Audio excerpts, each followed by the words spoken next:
Bang, Ya, apa kira-kira periode mendatang yang menjadi prioritas perjuangan Abang? ya sebenarnya dengan diterapkan sistem PPDB ya, salah satu dengan jalur zonasi, maka tantangan ke depan itu adalah kita harus memperjuangkan membangun sekolah itu merata. Jadi ketika sekolah itu tidak terbangun merata, maka sistem zonasi itu nggak akan berkeadilan. Nah, supaya berkeadilan, maka kita harus bangun sekolahnya merata. Nah, ke depan saya berharap di Harjamukti ini ada SMK atau SMA negeri ya, yang terbangun sehingga masyarakat sekitar di sini berkesempatan sama untuk masuk ke sekolah negeri tanpa dia harus termarginalkan dengan masyarakat yang memang kebetulan ada sekolah negerinya di lingkungannya gitu. Nah, dengan adanya sekolah negeri tentu kita coba akan petakan apakah di sini sudah ada trayek angkotnya. Kalau belum berarti pemerintah kota harus membuat jalur trayek angkotnya sehingga dengan ada sekolah, ada trayek angkot, maka lingkungan akan juga naik ya, pertumbuhan ekonomi juga akan naik gitu. Yang jelas kita di Provinsi Jawa Barat sampai hari ini masih memberikan perhatian penuh kepada anak didik yang menjadi tanggung jawab Provinsi Jawa Barat. Salah satunya adalah memberikan subsidi SPP ya. Untuk SMA negeri mungkin hari ini sudah 950 per orang ya. Untuk yang swasta madrasah DP-nya itu 600.000 per siswa.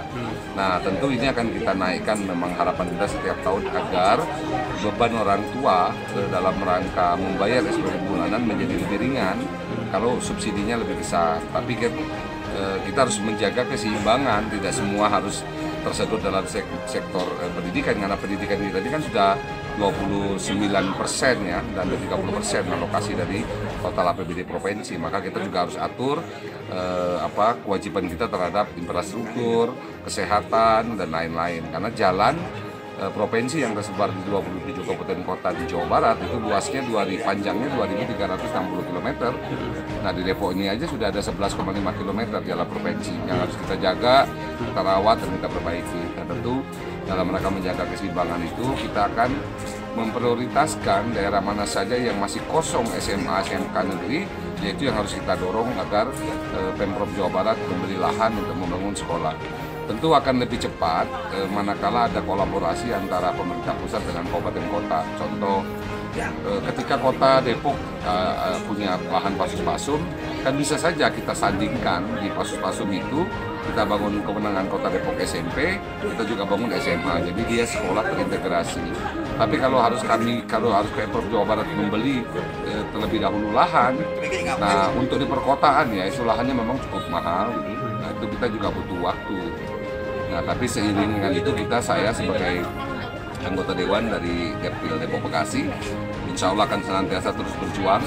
Setiap tahun Depok dan Bekasi itu harus ada sekolah baru ya yang terbangun. Paling tidak membangun satu sekolah negeri baru itu butuh 2 tahun anggaran. Tahun pertama itu membeli lahan, tahun kedua baru bangun gedung fisiknya. Jadi kita dalam menghadirkan satu sekolah di lingkungan itu kita harus berjuang 2 tahun APBD.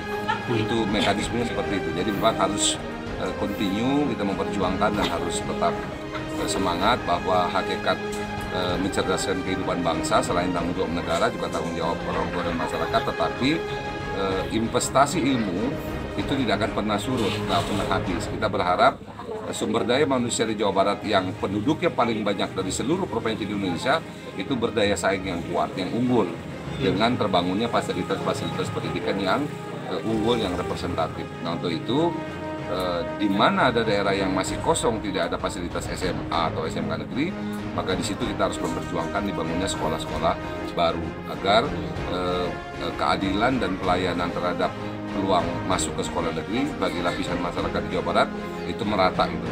Itu aja. Baik, demikian pemirsa bincang saya dengan Bapak Hasbullah Rahmat, calon DPRD Provinsi Jawa Barat, Pak ya. Ya. Anda ingin mengetahui kabar terkini tentang Kota Depok? Dari kegiatan masyarakat sampai kegiatan di daerah Kota Depok.